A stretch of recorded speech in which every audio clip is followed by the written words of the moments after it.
Ladies and gentlemen, the winner 2024 Aster Guardians Global Nursing Award, and the winner is...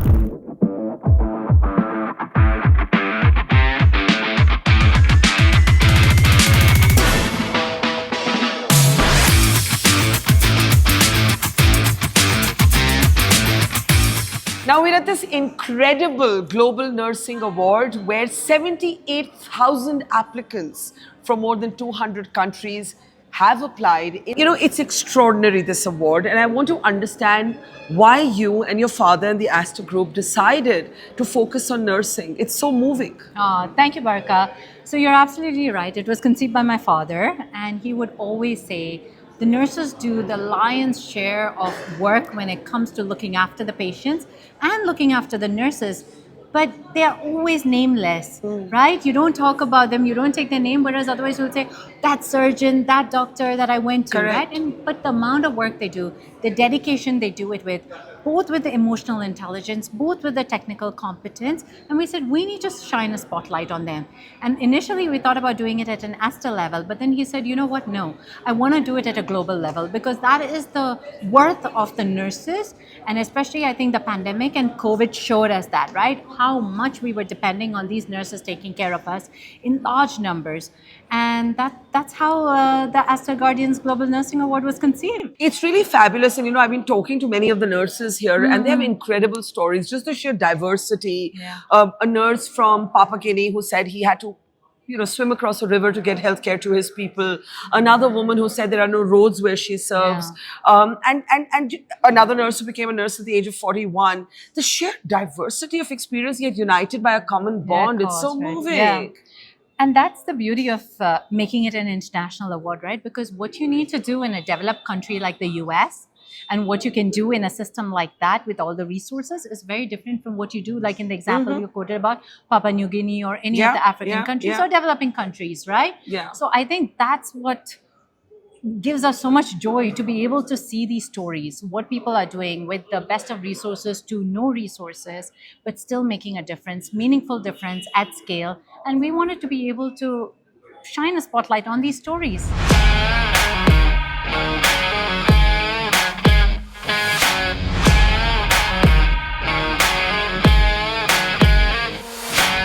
I'm sitting here with the world's top 10 nurses. This is an incredible award, perhaps the only one of its kind that honors nurses, and which one of us has not been in a position when we've either been grateful for the nurse at hand when we ourselves have been unwell, or someone we love has gone through something similar. So we're really grateful for the work that nurses do. Nurses are perhaps the unsung heroes of our time, and this is an award that seeks to change all of that.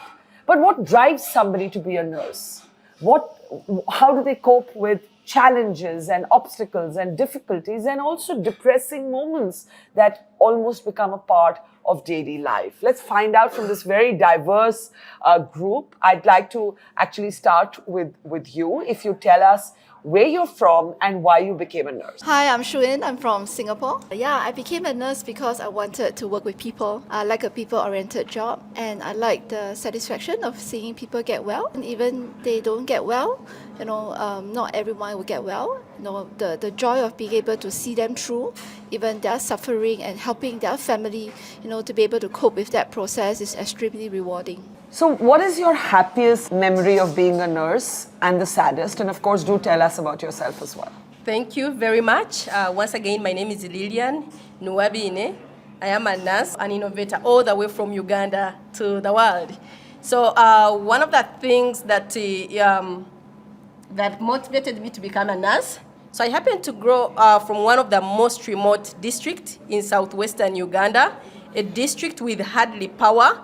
It has illiteracy, poverty, poor road infrastructure, with high teenage pregnancy rates and high mortality. That's the kind of district that I grew up from. I come from a very remote place where there is no road access. Most of the patients, they don't afford to reach the bigger hospitals for treatment. Therefore, I made up my mind to go and get a training from the nursing college to come back and save those undescent, vulnerable kids especially. They don't even get immunized. I've invented a a device that measures pain on infants. Obviously, they can't express pain, so it takes 3 biobehavioral signals from the infant and computes a pain score instantly at the bedside. I wanted to be a nurse from the age of 5, never wanted to do anything else. Why was that? Well, I was chased round the table, played chase with by a nurse. And I absolutely loved the time that I was in hospital. And from that minute, I was going to be a nurse. But it never happened until I was 41. I think the biggest challenge was being there for others while you're also taking care of yourself. And it was hard to process because we were thinking of our patients first. We were thinking of the emergencies. We were dealing with training the staff. That's what I was primarily responsible for. And just to see my colleagues go through that motion and go through not being able to sleep, not being able to take care of self, worry about their families was a really tough situation. Yeah. Thank you for all of you, for your service during COVID and every day of your lives. Actually, my nationality is Filipino. I've been working in the Middle East for like 23 years. 16 years of that is in the United Arab Emirates, so that's why I'm representing the United Arab Emirates. My advocacy is on nurse well-being. Madam, you asked me rightly question. This was the issue long back in 1984, 85 that time. Same point had discussed. Why male nurses are male students are not given priority in nursing. Doctors are working both female as well as male in hospital setup. Then why males are restricted to join nursing? Because this nursing profession was taken by females. It's a good question, and the representation around this table does tell you that many men are nurses. When I was born, I suffered from a disease that was not known by doctors then. And I was admitted in an hospital. I stayed in that hospital for 2 years. But the nurses had to care for me and to look for me every now and again. Though they did not know what they were treating, how they were caring, they were just giving me care. When I grew up and I was told the story, I decided I must become a nurse so that I can be able to care for people who are hopeless. I am Maria Victoria Juan, a military nurse in the Reserve Force. And why did I join the military? My tita or aunt is a military nurse who died of wounds because of gunshot while performing her duty. And that inspired me. Why did she die for the soldiers? So, wow, there must be something good with the soldiers. I was a small child then, so I do not understand. When I became an adult, that's the way I understand that the soldiers are really honorable, sacrificial. They defend our land, not only against enemies of the state, but they are the first responder during disasters. And you know how disaster-prone the Philippines is. So I want to share that honor. That's why I am very privileged to support them. Even as a support, I would like to share that honor by wearing their uniform. That's why I'm very inspired.